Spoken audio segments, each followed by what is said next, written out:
Muy buenas tardes, quienes están en América Latina, y muy buenas noches para quienes nos acompañan desde aquí, desde Europa.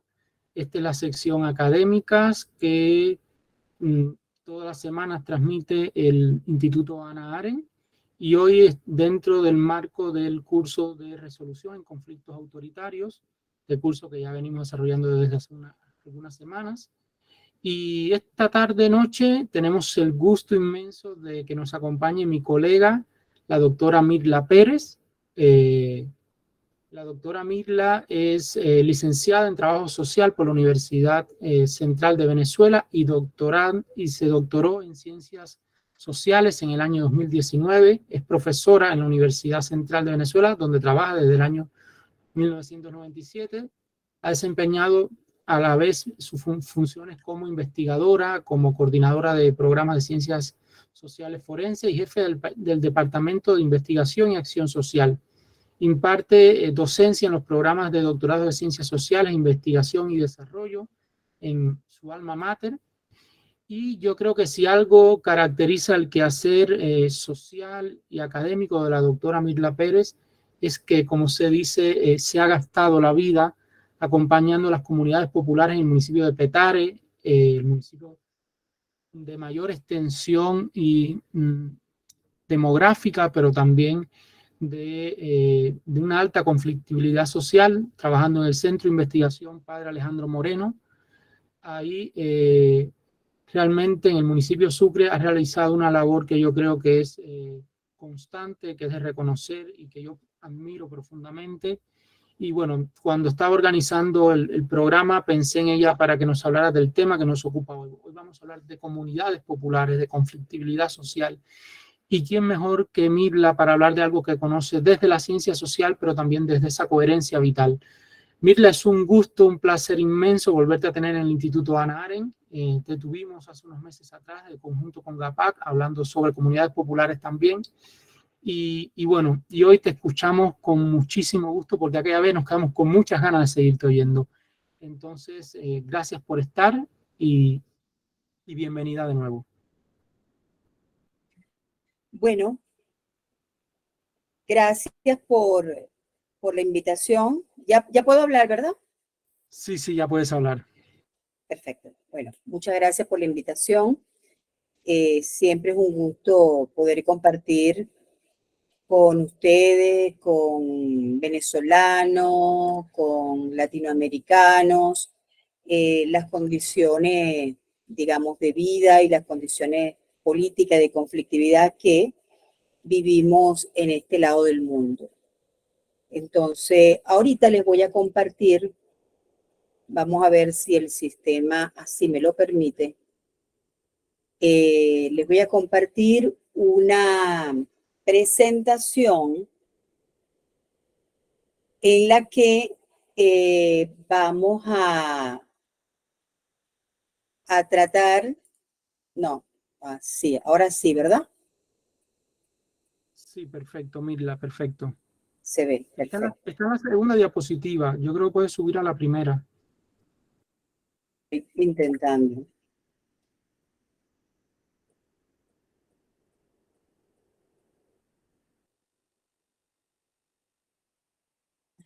No. Deja que termine de cargar un poco y yo creo que... Ok, yo creo que se podrá. Bueno, fíjense, en este caso pues vamos a trabajar la esperanza y la desesperanza que nosotros vivimos dentro de los distintos sectores populares. Si hay algo, digamos, que define todo el movimiento de América Latina, es que cuando uno mira la historia desde abajo hacia arriba, te das cuenta que hay puntos de confluencia. Nos descubrimos en la vida cotidiana compartiendo los mismos elementos, compartiendo las mismas luchas y a veces hasta compartiendo los mismos sistemas de opresión. Creo que ese es el caso de Venezuela. En este momento voy a hacer referencia siempre a tres realidades, que sería la realidad venezolana, la realidad nicaragüense y la realidad cubana. No es que sean las únicas que tenemos una historia compartida, porque si tú ves, por ejemplo, el movimiento en Colombia y, digamos, ahorita la fluidez que hay en la frontera, vas viendo que los conflictos que se han vivido en Colombia también hoy se reeditan y son también parte del conflicto venezolano. Entonces tenemos, digamos, un continente que nos lleva a compartir unas mismas historias. La presentación de hoy la voy a hacer, y creo que ya no me lo permite porque... ¿Se ve? Sí, sí, se ve, se está pasando. Sí, está pasando, ok. La presentación de la ponencia de hoy es precisamente sobre la desesperanza o desconfianza vista desde los sectores populares venezolanos. Yo soy investigadora del Centro de Investigaciones Populares y también de la Universidad Central. Normalmente, cuando hablamos de estas cosas, me gusta tener siempre la idea clara de conservar las prácticas que van produciendo y las prácticas que van desencadenando procesos de opresión como el que vivimos acá. Yo creo que el mejor ejercicio que podemos hacer es comprender una realidad local y ir viendo cómo esa realidad local va conectando con otras y se va estableciendo un conjunto de redes que nos permiten una comprensión bastante compleja de la situación que vivimos, compleja y similar. En ese sentido, vamos a pensar y vamos a detenernos en esta conversación de hoy. Lo primero que vamos a señalar son las condiciones de vida. Me gustaría muchísimo que ustedes atendieran mucho a la narrativa que les estoy presentando acá, porque son narrativas que surgen de instrumentos de investigación. En nuestro caso, trabajamos fundamentalmente con métodos cualitativos. En ellos tenemos la vinculación con, o trabajamos con, los grupos focales, relatos de vida, historia de vida, entrevista a profundidad. Y los fragmentos que yo les voy a ir presentando son fragmentos de narrativa de personas que van viviendo e interpretando la realidad de una determinada manera. No hay cosa que nos lleve a una comprensión más profunda que las propias palabras del sujeto que vive una determinada realidad. Entonces, a la hora de abrir el espacio para la discusión, sería interesante que lo tengamos como norte. ¿Ok? ¿Se va viendo la secuencia, por favor?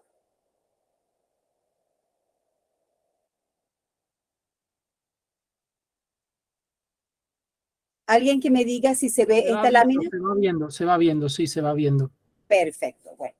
Aquí entonces fíjense ustedes que las comillas son parte de la narrativa de las personas. Entonces, esto es parte de un conjunto de aplicación de métodos de campo, de trabajo de campo. Tenemos un primer significado que aflora a la hora de trabajar con todos los textos, y es que en Venezuela, en los sectores populares, tenemos una sobrevivencia en los estrechos márgenes de lo básico. Y fíjense cómo se lo representan las personas. Dicen, O sea, alcanza no con mucho lujo, pero alcanza lo que es básico, pues, con su momento de dificultades, de necesidades, pero gracias a Dios sí alcanza.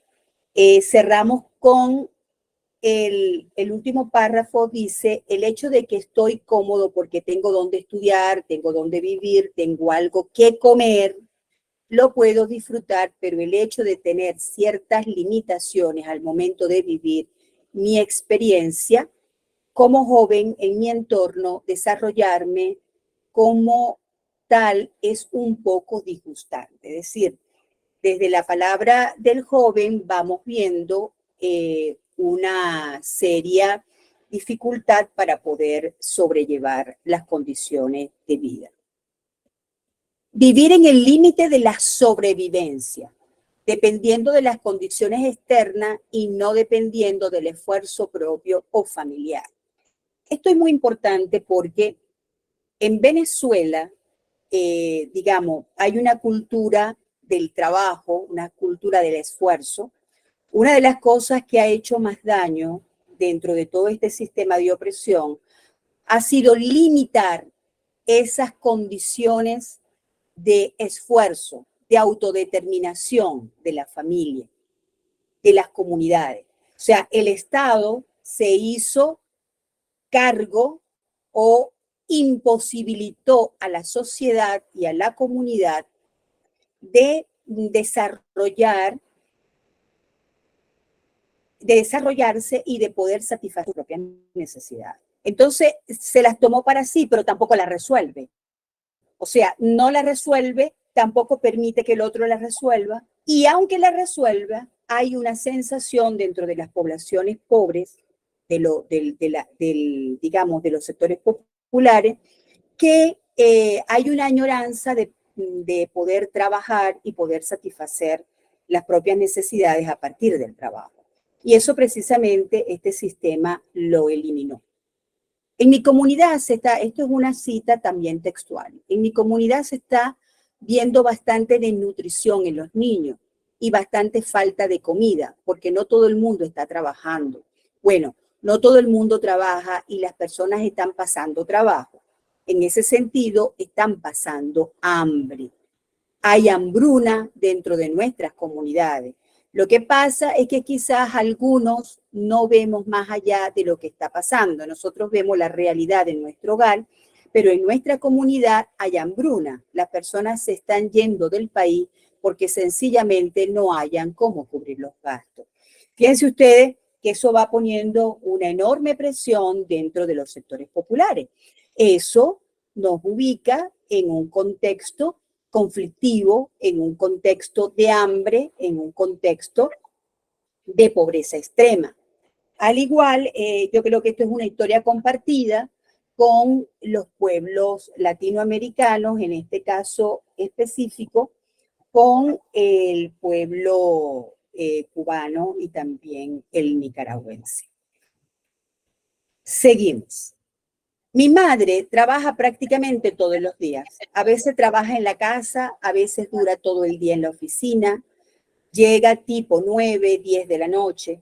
Con ese trabajo continuo no logran ser independientes y básicamente resuelven las cosas menores. Fíjense que hay una sociedad, una comunidad que trabaja mucho en el área de servicio y en lo que consigue. Recordemos que estos sistemas, igual ustedes después lo podemos hacer la referencia a la hora de hacer el trabajo de interpretación conjunto. Estos sistemas arrancan con la destrucción del aparato productivo y sencillamente ya al no haber parque industrial, sino simplemente comercial, la sociedad vive del comercio, vive del servicio, de la contraprestación del servicio y, por supuesto, con unos ingresos muy bajos. Por ejemplo, en Venezuela, el salario mínimo son $4 al mes. Pero si tú te metes en el sector privado o en algún cargo público, ese te puede pagar una bonificación que normalmente para un obrero raso no pasa de $100. y la cesta alimentaria está por encima de los $400. Entonces, ustedes pueden ver allí cómo las comunidades, teniendo un contexto tan adverso, se va asomando a un proceso que va acentuando la conflictividad social. Es un caldo de cultivo para que la conflictividad social esté allí, pero además para que se vayan dando rienda suelta y para que se vaya profundizando todo el tema de la delincuencia, aunque en Venezuela el tema de la delincuencia tiene un gran componente de Estado, ¿no? Con la creación de las megabandas y de los cuerpos de seguridad que fueron alimentando todo este proceso.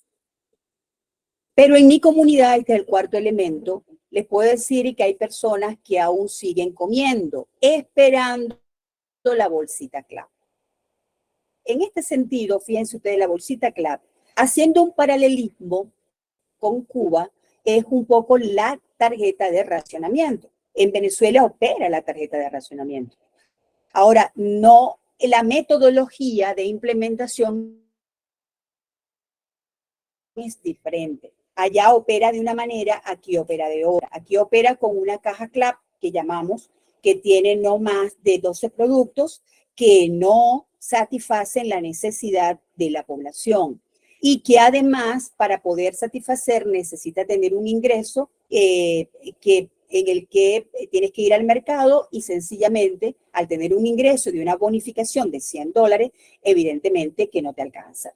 Y si tienes un salario mínimo que es de $4, muchísimo menos. Entonces vemos que el hambre que señalábamos en el punto anterior va tomando como cuerpo dentro de toda la estructura. Hay otro elemento que también cruza mucho con otras sociedades latinoamericanas, que es el complejo de emociones. Esto lo vemos dentro de todas las revoluciones. Un sujeto desconcertado, estamos frente a un sujeto desconcertado, un sujeto comunitario que no sabe para dónde va, que no tiene asideros, no tiene seguridad en la que pueda proyectar su vida presente y futura. Entonces, el sujeto que vive este tipo de revoluciones está permanentemente lidiando, como ellos mismos lo describen, como un complejo de emoción. Fíjense cómo lo va describiendo las personas que forman parte de este grupo focal. No sé cómo se llamaría a una emoción fundamental donde hay alegría, tristeza, angustia, desesperación y alegría y tristeza otra vez. Entonces, hay que preguntar a ver si tiene un significado para eso, porque creo que es una emoción, es una sola emoción, es una sola emoción, no es un cúmulo, es una sola que no sabemos cómo se llama. Entonces, complejo de emociones, pero fíjense que la conceptualización que el sujeto va haciendo, la va construyendo, primero fenoménicamente, o sea, fenomenológicamente va viendo que pasa de un estado de ánimo a otro. Pero cuando pasa de un estado de ánimo a otro y la ve como una totalidad, no la puede diferenciar. Entonces la ve como un complejo, como un conjunto, como una única emoción no continua, como una única emoción sin anclaje, sin seguridad. O sea, no se puede vivir la tristeza con seguridad, una tristeza limpia, simplemente estructurada con un principio y un final, no, sino que se conjugan con otras. Y en ese complejo se va diseñando toda, digamos, todo el cúmulo que les va definiendo. Y eso es parte, eso no es un accidente, eso es una característica propia de estos sistemas, sistemas que buscan debilitar al sujeto y mientras tengan la posibilidad de lidiar con un sujeto débil, pueden tener estructuras fuertes que le dominen. Y esa es precisamente la dialéctica, la relación que se mantiene dentro de ese complejo de emociones y desde ese vínculo opresivo de parte del Estado. Otro de los sentimientos es la incertidumbre.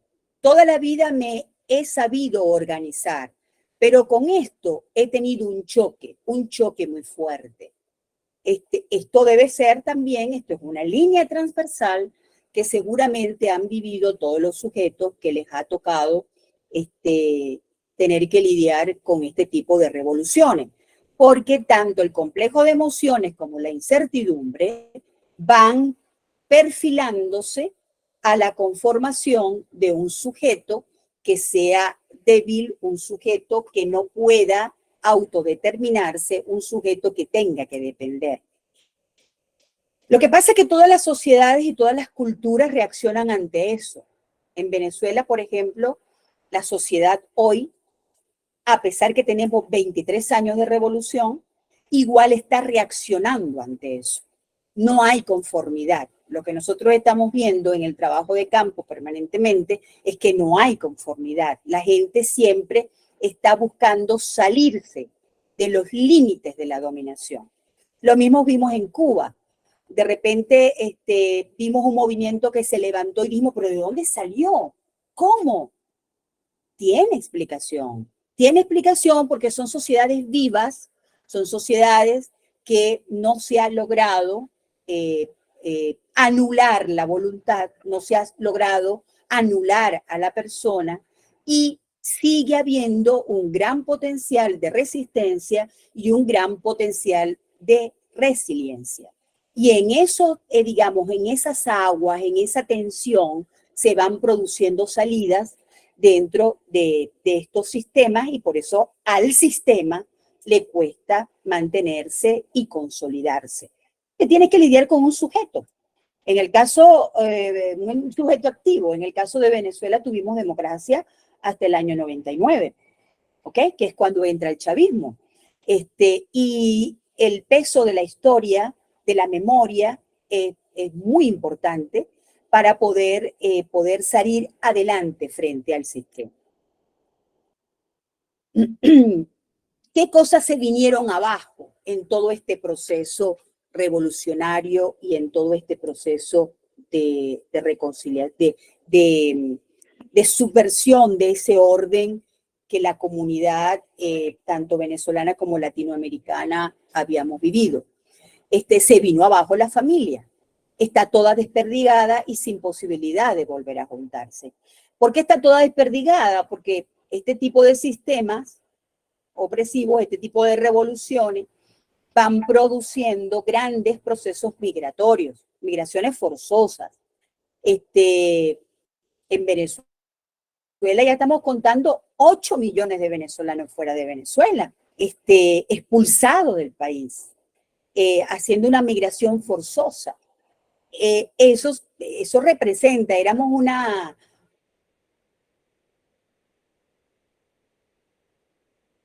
la proyección para el año alcanzar la cifra de 30 millones y 8 millones, es un porcentaje muy alto de gente fuera y ese tipo de, digamos, de familias desperdigadas, rotas, se la van produciendo estos sistemas. Y eso es parte del conflicto. Cuando en estos sistemas tenemos que categorizarlo, tenemos que presentarlo, darle un nombre. El nombre que toca darle es precisamente el de emergencia humanitaria compleja, porque es una emergencia no producida por las razones que tradicionalmente las produce, que es guerra y que en este caso es guerra y desastre natural. En nuestros casos de América Latina, de los países que estamos hoy trabajando, son condiciones, emergencias humanitarias que se producen por razones políticas. Entonces, pero vamos dando cuenta de una gran conflictividad porque está expulsando una realidad que está expulsando, tiene el efecto centrífuga, va expulsando a la población del país y va expulsando a la población también de sus propias regiones, porque hay dos procesos que van de la mano, el proceso migración externa y el proceso de migración interna. En Venezuela tenemos, y eso no tenemos herramientas para contarlo, pero cualitativamente vamos dando cuenta ya de espacios despoblados. Tenemos territorios en Venezuela ya despoblados, precisamente porque la salida fuera del país y la salida dentro del país va produciendo un cambio en la territorialidad y en la demografía que va a tener consecuencias muy graves para el futuro.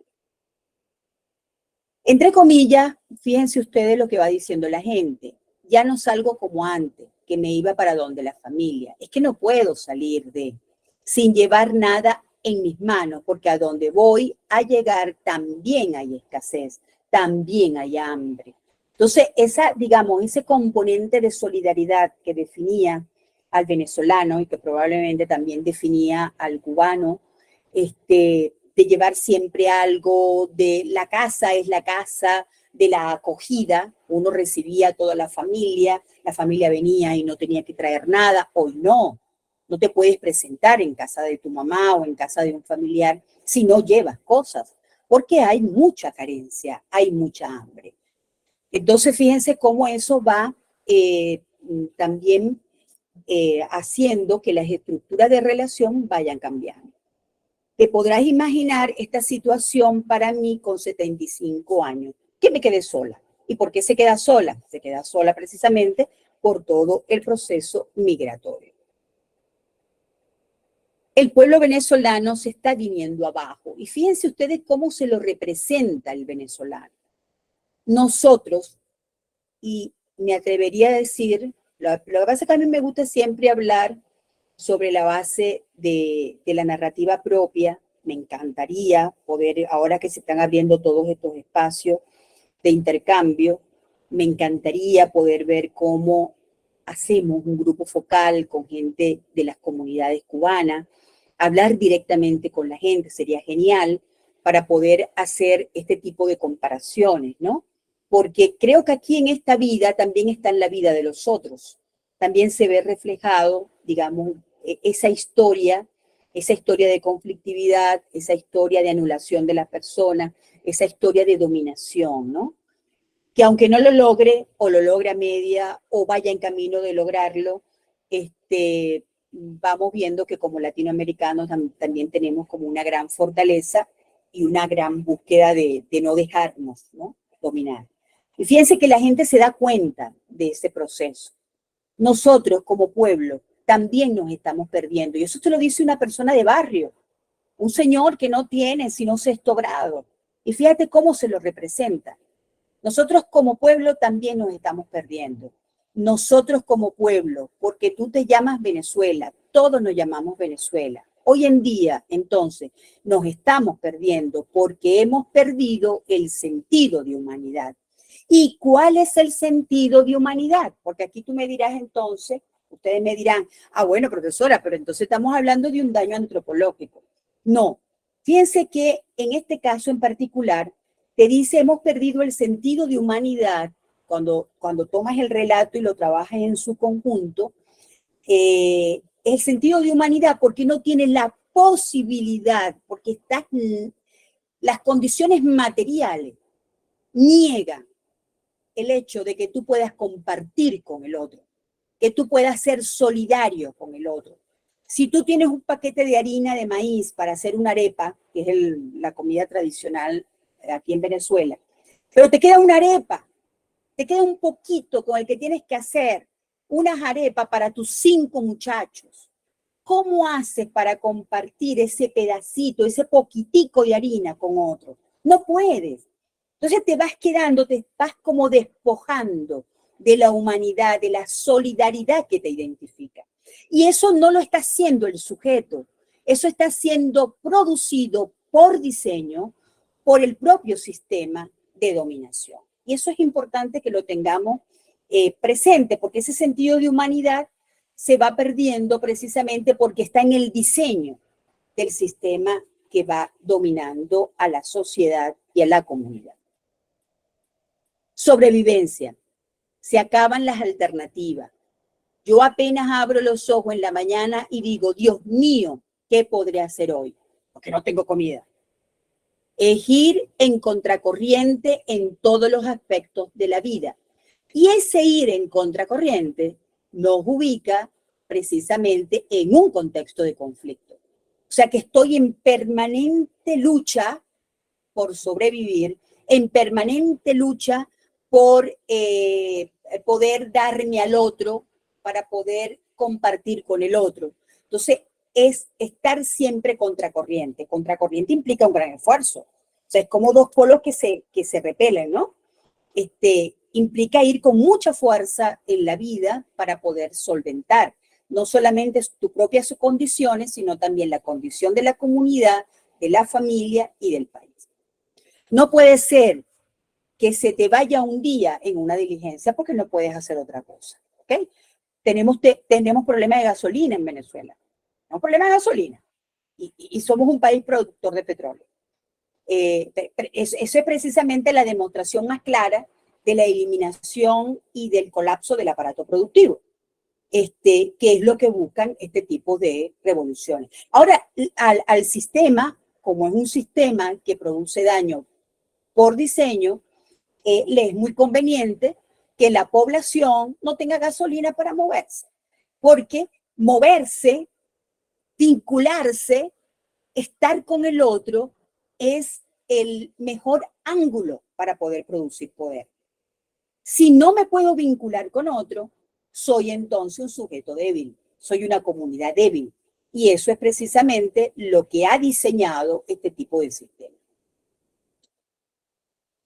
Buscan dónde aferrarse, un reto de conseguir y de tratar de uno buscar esa motivación para continuar haciendo un proyecto aquí en Venezuela. O sea, el que se quedó en Venezuela necesita agarrarse, hacer algo, tratar de tener una razón para quedarse.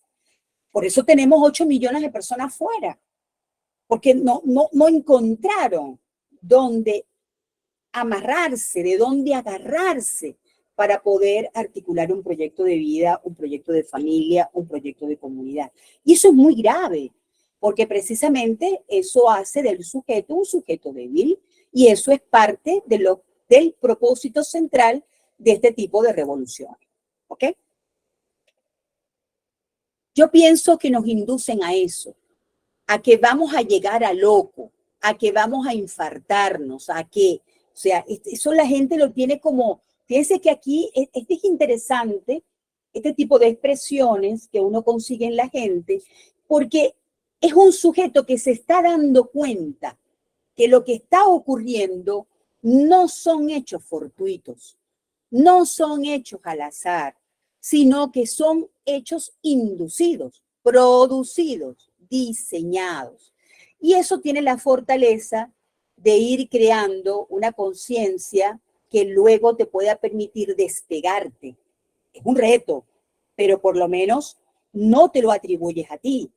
Lo estás atribuyendo al sujeto que realmente lo está produciendo. Y eso es un paso interesante a la hora de gestionarse, de producirse un proceso de liberación. En lo particular, yo me siento en lo particular desgastado debido a la incertidumbre. Te quito la seguridad. Lo primero que nos quitan es la seguridad, la certidumbre, la posibilidad de planificar, la posibilidad de autodeterminarte. Eso es lo primero que te quitan, ¿no?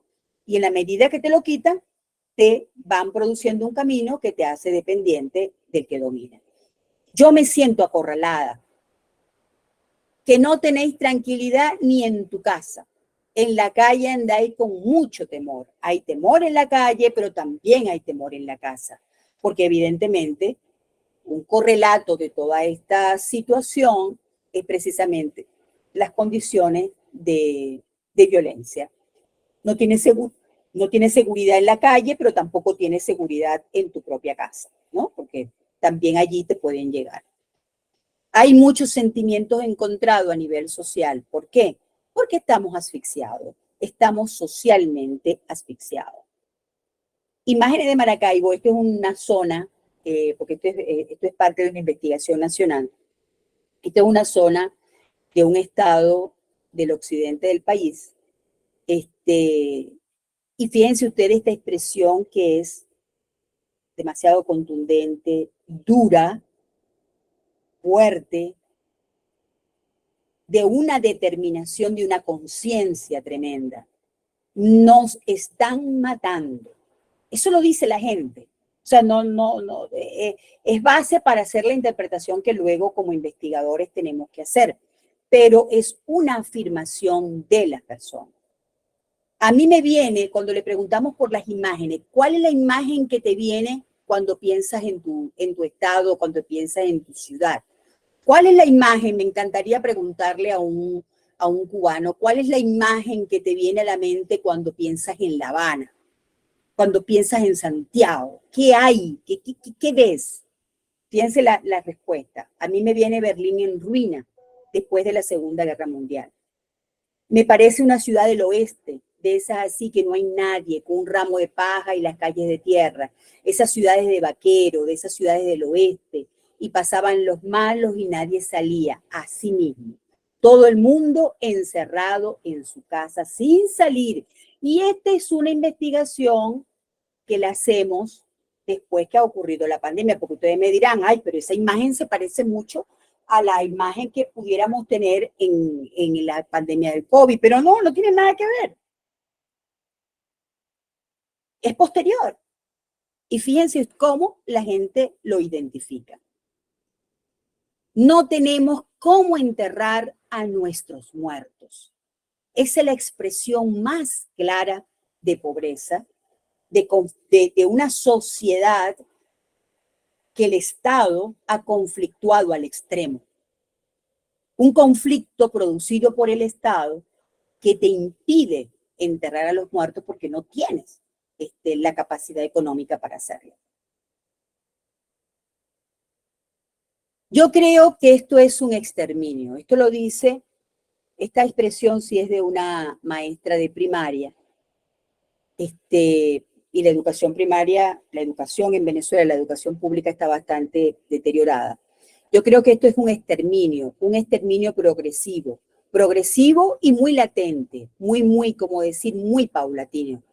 Yo tengo una tía que tiene que vivir en una máquina de oxígeno. Cuando se va la electricidad, son 6 horas continuas que ella está agonizante. O sea, esas imágenes son muy fuertes, son imágenes propiamente de los sistemas basados en el exterminio. Entonces es bueno que lo tengamos, que la dejemos allí y la podamos comentar posteriormente. Notas que se destacan. Para los adultos mayores es duro porque tienen que asumir las responsabilidades que histórica y generacionalmente ha sido de los jóvenes.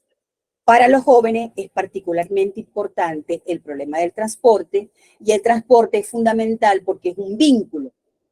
El transporte, el internet, la comunicación telefónica son vitales en sistemas como estos porque son los que te permiten la vinculación.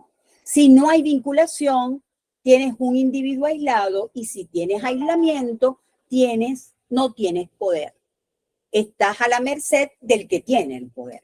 ¿Ok? Eso es muy importante que lo tengamos presente. Bajo presión, en incertidumbre constante por todos los aspectos de la vida. Difícil porque la lucha es el signo que identifica el devenir del venezolano en este momento. Y creo que ese también es un punto de conexión con los distintos países de América Latina que estamos viviendo la misma historia.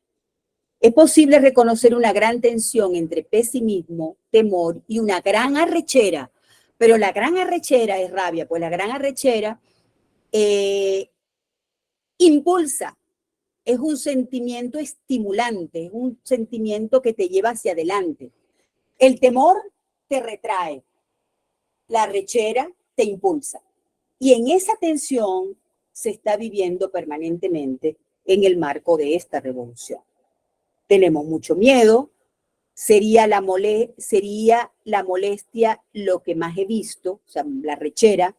Es más, la gente que está molesta, la mayoría tiene mucha rabia. O sea, el sentimiento de rabia es uno de los sentimientos que va teniendo como mucho cuerpo en Venezuela. Estas son las frases que más se imponen en la comunidad. Aquí tiene que pasar algo. Yo creo que esto no pasa de este mes porque ya estamos demasiado. Fíjense que a pesar que el sistema ha diseñado todo unas herramientas para mantener a la persona en conflicto, precisamente no lo logra, porque la gente, a la gente sumisa, lo que va produciendo es el efecto contrario. Produce rabia, produce ganas de impulsarse hacia adelante. ¿Quieres hacer algo? Tú quieres hacer mucho, pero todo está en contra. Pero la gente quiere hacer algo. Eso es parte de una comunidad viva, de una comunidad que aunque tenga todas las condiciones adversas, tiene la intención y tiene el impulso de hacer algo.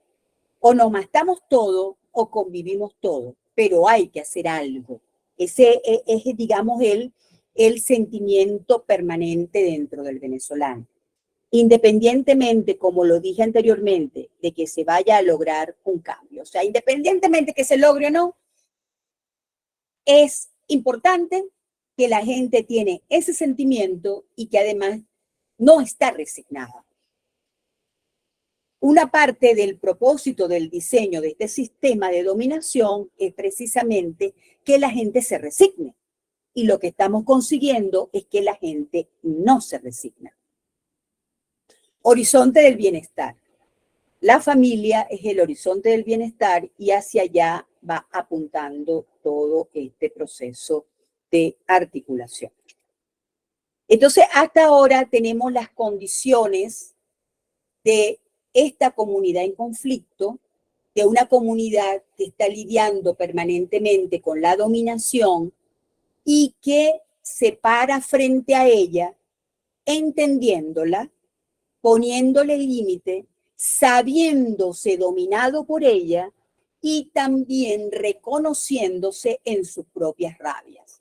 Yo creo que esos factores que definen un estar en el aquí y el ahora es un factor que va uniendo los distintos sentimientos en América Latina.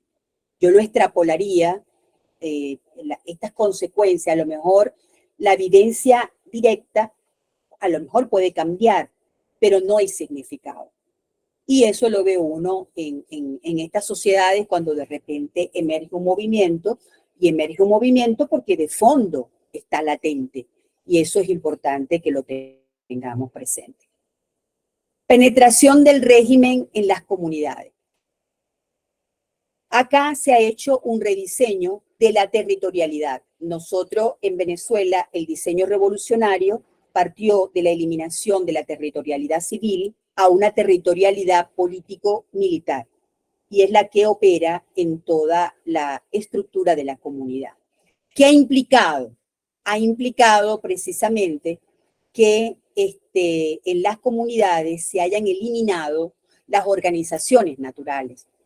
Es decir, este proceso revolucionario que se comenzó a radicalizar a partir del año 2004 con el referéndum revocatorio de Hugo Rafael Chávez Fría, en ese momento comenzó todo un proceso de limpieza, entre comillas, de eliminación de las organizaciones naturales, caída y mesa limpia, para instalar las organizaciones que nosotros hoy conocemos como organizaciones comunales.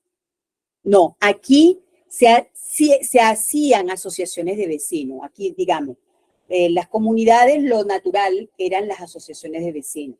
Eso fue eliminado y en su lugar se instalaron los consejos comunales, que tiene una lógica completamente distinta a la lógica de la democracia. La democracia actuaba bajo la libertad, bajo el consenso, bajo el diálogo, y eso eran las asociaciones de vecinos. Los consejos comunales no actúan bajo el diálogo, sino que actúan bajo la imposición. En democracia hablábamos de liderazgo, en la estructura comunal se habla de jefaturas, jefes de calle, jefes de comunidad, y la ecuación de poder que se mantiene es la ecuación de dominación, o sea, mandato, obediencia, y eso es lo que vamos viendo permanentemente dentro de las comunidades ocupadas por el Estado, porque lo que ha venido ocurriendo es una ocupación del territorio democrático convertido en territorios cívicos militares, por ocupación, nunca por consenso, nunca por democracia. Y eso es hecho a partir se radicalizó a partir del año 2004. Sustitución de las asociaciones de vecinos por los consejos comunales, y ahí la caracterización de las que le acabo de hablar. Se habla del hombre nuevo, y fíjense cómo dentro de la nomenclatura del aparato comunal, este hombre nuevo es prácticamente el hombre nuevo que es el sujeto delincuencial, que es el sujeto cívico-militar. Y este fragmento que estoy colocando aquí, a lo mejor esto es muy local, no tiene la resonancia que puede tener las otras prácticas, pero la novedad del sujeto está precisamente dada porque es el sujeto que va produciendo la revolución. El sujeto obediente, el sujeto capaz de construir aparatos de organización que pueda lidiar, que pueda negociar, que pueda dar campo, que pueda abrir la intención de dominar de parte del rey. Estos son círculos que lo vamos a saltar.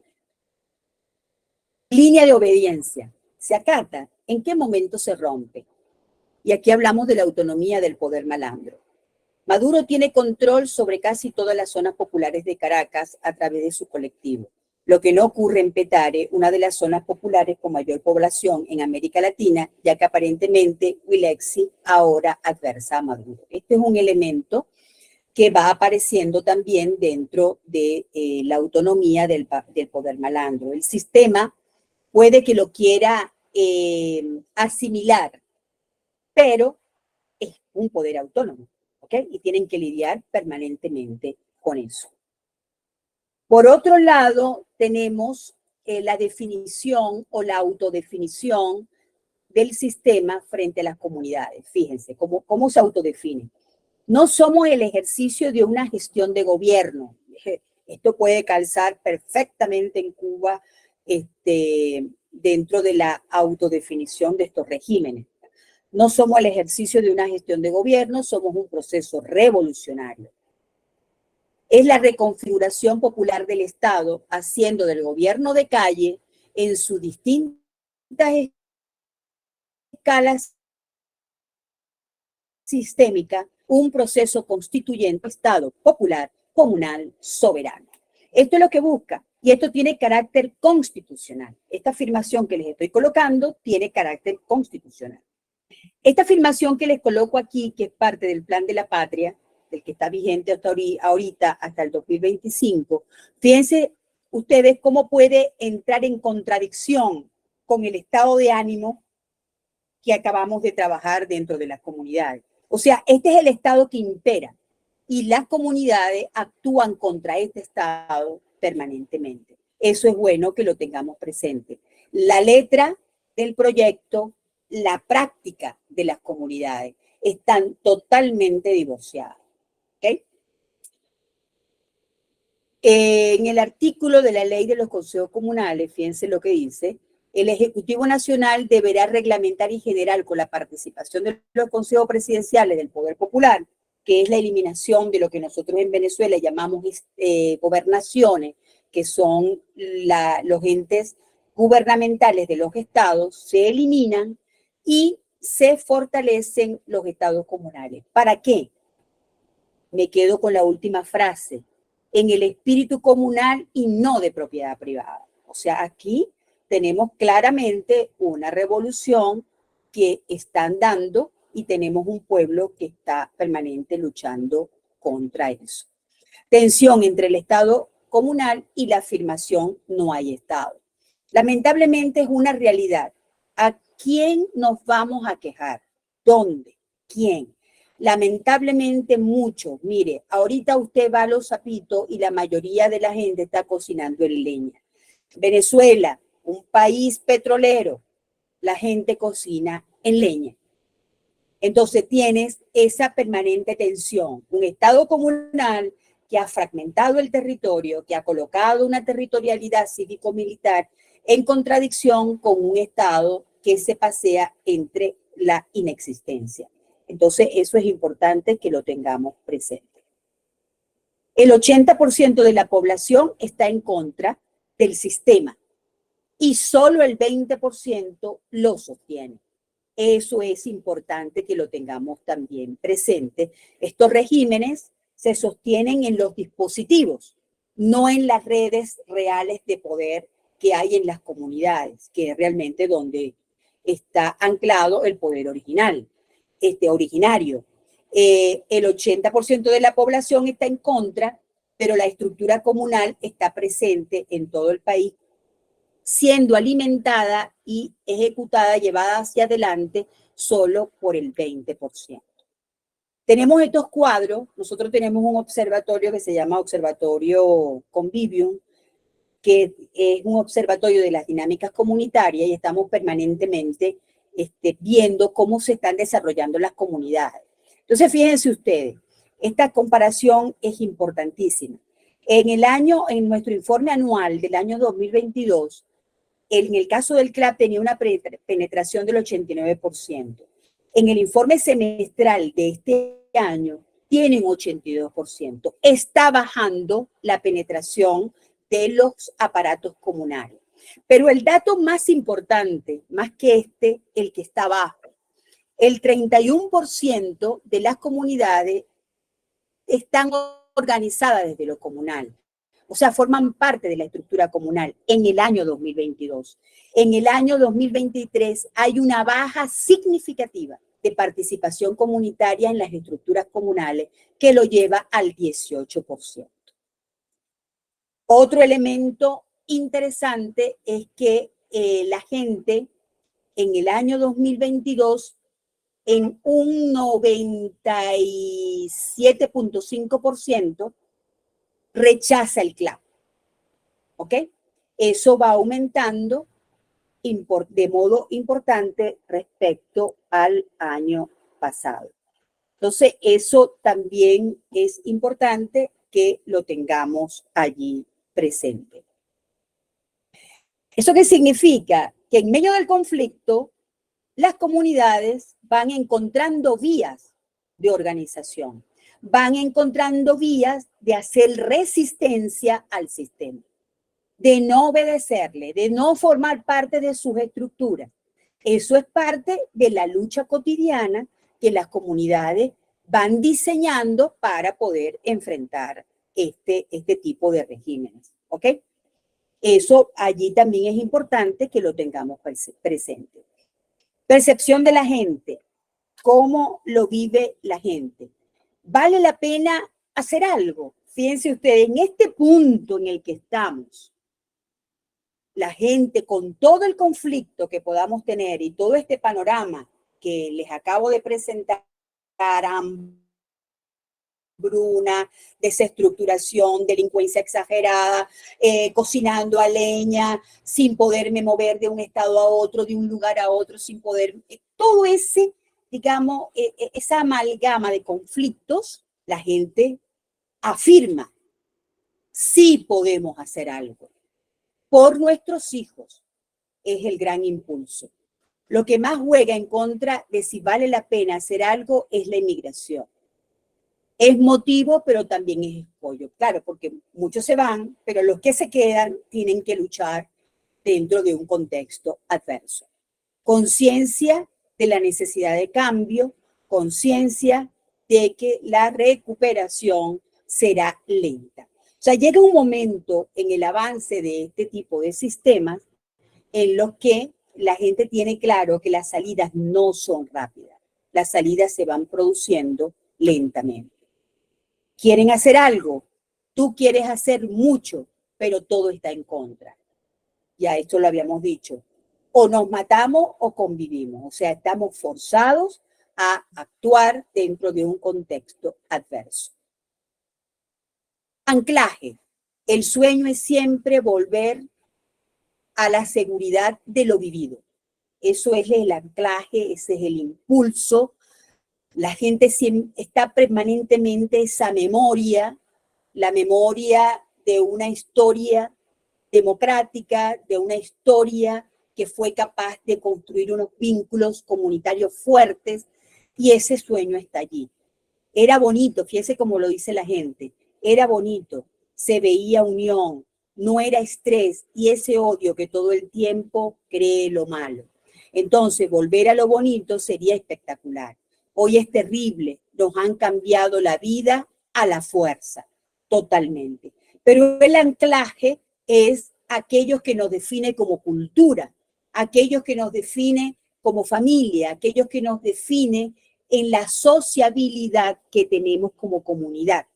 Esos anclajes comunitarios, el reconocimiento en esos anclajes y en la posibilidad de impulsar una historia conjunta y enfrentar un sistema que permanentemente está buscando la eliminación. ¿Qué tenemos entonces en Venezuela y qué tenemos en América Latina y cuál es el gran desafío? Hacernos de toda esta voluntad de poder, de toda esta voluntad de cambio para ir produciendo, digamos, las transformaciones pertinentes. Bueno, con esto cerramos esta primera parte y podemos entonces compartir ya un feedback, una comunicación abierta que nos permita ir haciendo los enlaces y ustedes evidentemente son protagonistas de su propia realidad. Muchas gracias. Agradecerte, Mirla, realmente todo lo que nos has compartido siempre es muy esclarecedor, sobre todo porque viene de una vivencia sociológica y inserta de la problemática que tratas y que nos expone. Y bueno, terminamos entonces la transmisión pública y ahora pasamos al debate privado. Muchísimas gracias, Mirla. Ha sido un placer tenerte por acá. Esperamos unos minutos ahora a que se cierre.